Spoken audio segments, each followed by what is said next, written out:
How's it going, guys? It is me, Chris here, and today what I have for you is a hardware overview of the Nintendo 3DS. So first, just to start off here, as you can see, we have the aqua blue 3DS, and it is very aesthetically pleasing, as you can see here. However, it is a fingerprint magnet. I'm kind of just going to go through and show you the size and dimensions, all the ports that are on the device, and kind of the input controls and that kind of thing.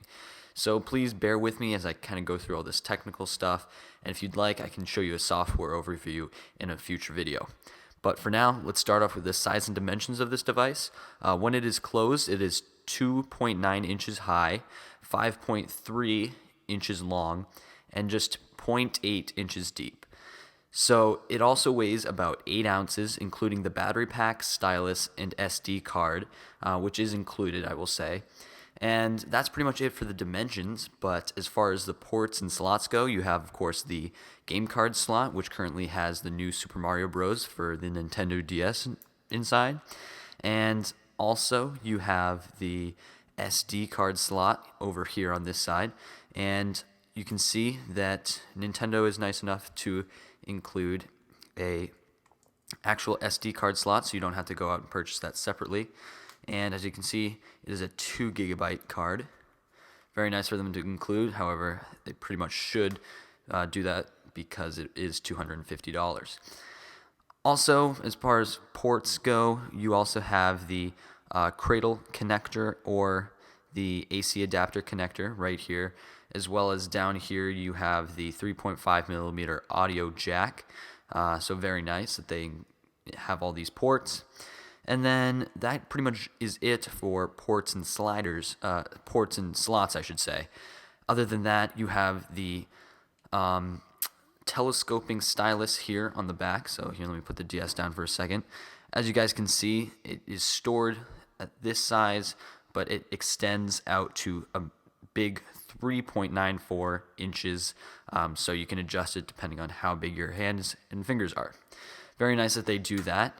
And then, of course, here on the back, you have the battery compartment, which holds the battery, obviously. And if in case you guys are wondering, the battery lasts about 3.5 hours on a single charge, which is a little bit disappointing. But, with all the 3D technology that is within the device, you can't really blame Nintendo for that. Also, when opening the device, you have, of course, the camera up top, as well as the 2 cameras on the back. Now, the resolutions for both of the cameras, or all 3 of the cameras, I should say, are 640 by 480. You have an embedded microphone right here. And then on top of that, you also have stereo speakers on the left and right sides of the top screen, which show which of course broadcasts all your sound. So as far as input controls go, you have the classic D-pad and A, B, X, and Y buttons here. You have the L and R shoulder buttons, and also of course you guys have the select and start buttons. So that is pretty much it for the overall controls. As far as classic controls go, of course you have the new home button, which is here, as well as the power button, which is a new feature on the inside of the device, like the DSi. Also, you have the analog stick, but is what Nintendo likes to call the circle pad. And other than that, guys, you can see inside you have the 3D depth slider, depending on how much you want the 3D effect to go. Also, guys, on the side you have the wireless switch, so you can change to have the wireless either looking for Wi-Fi or just off. So also with the Wi-Fi, it is a 2.4 gigahertz wireless communication sensor, which can allow you to access Wi-Fi networks or just locally communicate with other 3DS players. So very nice that they include a switch for that. As far as the screens go, you guys can see that this is now a widescreen display up top, and you have the original display, touchscreen display, still down on the bottom. So for the upper display, it is a widescreen LCD display, which is capable of displaying 3D without the need of glasses, of course, and it has an 800 by 240 pixel resolution, where 400 pixels are allocated to each eye, enabled to view 3D. So for the lower screen, not much has changed with that.